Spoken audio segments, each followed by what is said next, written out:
Hey, we're here at Bowtech with Chris Eckert. He's a design engineer for Bowtech, and he actually helped design their new Prodigy, which is pretty much the talk of the show. Chris, can you tell us something about the bow? Yeah, so we have the new Prodigy. This is going to be one of the flagships for the upcoming year. Features a couple of the new Bowtech technologies, and their power shift actually gives users in the pro shop level to change their force draw and make it comfortable for them. It's as simple as moving a couple screws, sliding it over, and we can have a bow that's a typical aggressive, really speed bow kind of, and some performance there, or we can have that smooth shooting comfort bow, really making a bow for every user if they want it. When you say you can change the draw force curve, can you explain in layman's terms what that means? Basically, it's like driving a Cadillac and a Ferrari. I can make one that's really, really fast, not probably the most comfortable thing to shoot, but still a typical high-end Bowtech bow. You're going to have that comfort, you're going to have all that performance.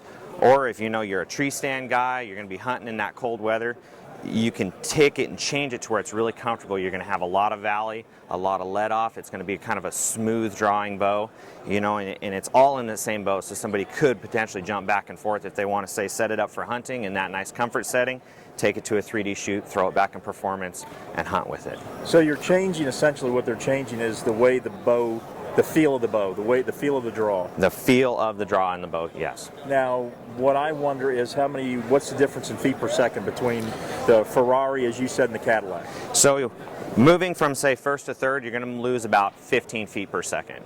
You have to store energy in the limbs by making it smoother. There's a little bit less energy stored, but with the performance and the efficiencies that we get with our system, rolling the flex guard, the overdrive binaries, we've kind of set that up as a nice round 15 feet per second of loss there, just to make it smooth. It's not detrimental. It's something that most guys are comfortable losing, but it's enough to make it work and still be a high-end bow, still have more than enough speed. What's your speed rating at the Ferrari setting? This bow right here is right around 343, 345. It's right in that high-end speed bow. It's only a 7-inch brace height, so gives that guy a little bit more comfort. So around. If you take 15 feet per second off, you're still at, let's call it 330. It's not.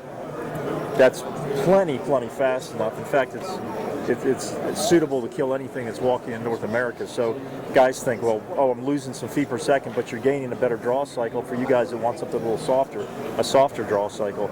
I've noticed that the finish on these guys this year is just absolutely beautiful. Is there something special you've done this year? Yeah, so we actually changed our process 100% with the high-end bows this year.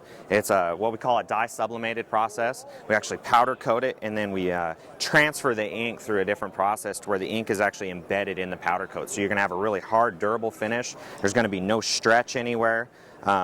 It's going to be really, like I said, really tough. It's not going to be gritty or anything like that, and it allows us to really let the colors of the pattern show and shine. Versus film dipping, which when you film dip a bow, sometimes you get a stretch in the pattern, so you'll have an odd look to it as it stretches, as the film stretches around the riser. Is that right? Exactly. So with film dipping, you have the potential of a little bit of stretch. You may have blowouts if there's sharp edges or anything like that. With the dye sublimated risers, you can actually see we're able to get in all of these little notches and everything here. There's even no stretch in those areas, so it kind of gives it a really nice clean look, a good feel, and offers that protective coating on the outside from the powder coat. It's a beautiful bow for sure, guys, when you see it in person. Something I've wondered about the last couple of years is your grip. You've got an insert, if you will, over the grip. Is there something? Can guys change that if they want something thinner, bigger? Is there something they can do? Yeah. So there's actually a lot of aftermarket grips on the market for our bows. We're running the same kind of grip profile as the old Destroyers, the Insanity stuff. So there's a huge market on there. What this kind of allows us to do is it makes it to where we can change it off. You can just pull this sticker off, and you can get right in the screws, and you can remove this grip if you want to change it. Some of the guys like a little bit wider grip, so we have that bubble feel to it. If you don't want that wider grip, just take it off, and it's nice and smooth and everything like that. It's actually, makes it more adjustable for the user. Plus, it gives people the opportunity to show off our name. We can use this across different brands and stuff very easily that way. Yeah, I think what I like is the fact on this grip you can go wider, you can go narrow by simply either leaving this on or removing it, and it's soft, so it gives a good feel to it. What tell us about the cams? The power shift technology is we've talked about that, but is there anything special in the cams? Is this draw length specific, or can you adjust the No, just as with all of our bows, it has a rotating module, so you can adjust all your different draw lengths there. Completely redesigned specifically for this bow. With the new center, or with these center pivot limbs that we've had on our flagships for the last couple of years. With the first, second, and third, you just leave your draw stop post exactly where it's supposed to be. You still line up the numbers just like you have for the last few years. So you're not having to monkey with it or anything. Just make sure that both top and bottom cam are in the same position, everything like that, and you're going to have all the features of every other bow that we've had for the past 10 years. That rotating module, making it really easy to where one guy can shoot it, set it up for another guy without having to have a bunch of parts on the table. I think one thing the guys are going to want to know is, so your difference between fast and slow is, and they're not slow by any means, is 15 feet per second. So say 345 to 330. Are you going to have to adjust your pins? In my mind, you're not going to have to adjust your pins too terribly much because you're at the higher end of the speed spectrum. Is there a huge difference in moving your pins from 330 to 345? So it depends on how you're hunting. For a lot of the Western guys that are shooting 50, 60, 70 yards, you probably want to move them. You want to just double check. We did some research a while back. But a small, very, very slight. Very slight selective group. We did some research a year or so ago and found that 17 yards is the average bow kill.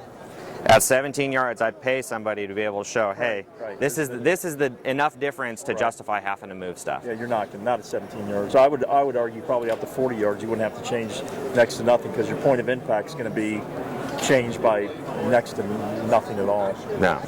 Well, how much does it retail for? This one right now is retailing MSRP for $1049, I believe. Well, we like the bows. There's a lot of innovations. Bowtech is always out front in innovations and technology, and they've done it again this year. It's a very impressive bow. Everybody's asking about the Prodigy. Here it is. You can go check one out at a pro shop. Chris, we really appreciate your time. Of course. Thank you. This is awesome. Echo, Chris. Echo.